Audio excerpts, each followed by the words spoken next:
Hello বন্ধুরা, গোপাল রান্নাঘর থেকে তোমাদের সাদর আমন্ত্রণ জানাচ্ছি। বন্ধুরা, চিকেনের অনেক কঠিন কঠিন রেসিপি আমি দেখিয়েছি, কিংবা চিকেনের অনেক ভালো ভালো রেসিপি আমি দেখিয়েছি।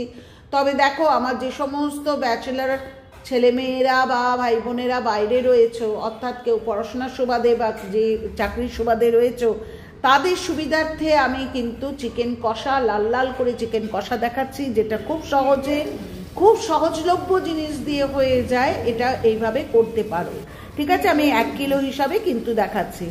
প্রথমে হচ্ছে আলুগুলোকে কিন্তু পিলারের সাহায্যে তুলে নিয়ে নুন হলুদ মাখিয়ে দুটো ফালি করে নিও। ভালো করে কিন্তু নুন হলুদ মাখিয়ে ভেজে নেবে 3 চামচ কড়াই তেল দিয়ে। এরপর দেখো, 1 কিলো চিকেনের মধ্যে কিন্তু 150 টক দই দিয়েছো, 1 থেকে 1.5 চামচ নুন দিয়েছো, হলুদের গুঁড়ো দিয়েছো 1 চামচ, কাশ্মীরি লঙ্কার গুঁড়ো দিয়েছো 1 চামচ, 1 চামচ জিরের গুঁড়ো দিয়েছো।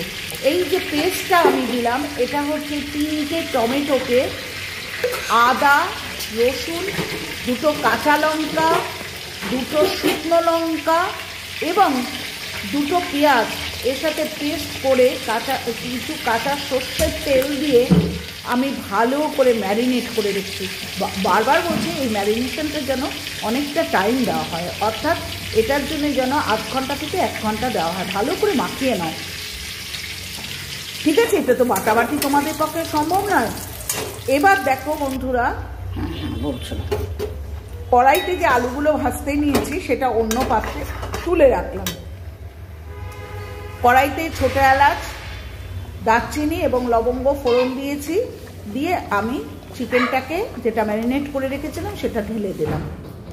বারবার আমি এই পর্যায়টার উপর গুরুত্ব দিই, কারণ হচ্ছে চিকেনটা ভালোভাবে কষানোর দরকার রয়েছে। তার কারণ হচ্ছে নাহলে কাঁচা পেঁয়াজ, কাঁচা আদা রসুনের গন্ধ লাগে।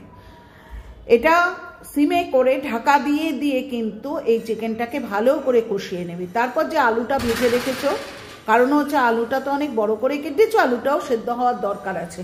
দেখো, এখানে কিন্তু দই দেওয়ার জন্যে কিন্তু চিকেন থেকে অনেকটা জল বেরিয়েছে। আলুটা দিয়ে কিন্তু চিকেনটাকেও কিন্তু ভালো করে ফুটতে দিলে, এই সময় আমি টেম্পারেচারটা বাড়িয়ে দিয়েছি। চিকেনটা বারবার বলছি, খুব ভালো করে কষাতে হবে। কিন্তু আমি শাহি গরম মশলা খুব একটা পছন্দ করি না, সেই জন্য আমি চিকেন মশলাই দিয়েছি। দিয়ে ভালো করে কষাও বন্ধুরা, খুব ভালো করে কষাও, ঢাকা দিয়ে দিয়ে কষাও, ঢাকা খুলে কষাও, কিন্তু সিমে করে ভালো করে কষাতে লাগলো।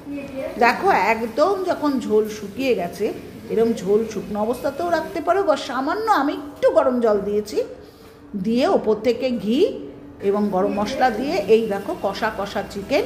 এটা রুটি, লুচি, পরোটা, নান, রুমালি রুটি, কুলচা, যে কোনো জিনিসের সাথে খেতে পারবে। ইভেন তোমরা ভাত বা ফ্রাইড রাইস বা রাইসের যে কোনো আইটেমের সাথে খেতে পারো, ঠিক আছে? আজকে কিন্তু আমি একদম স্পেশালি ব্যাচেলার ছেলে মেয়েদের জন্য খুব সহজ একটা রেসিপি চিকেনের দেখিয়ে দিলাম।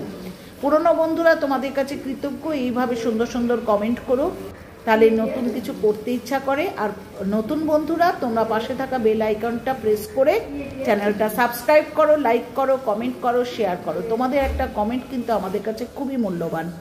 আজ আসি, পরের দিন ফিরবো নতুন আইটেম নিয়ে। ভালো থেকো, টাটা।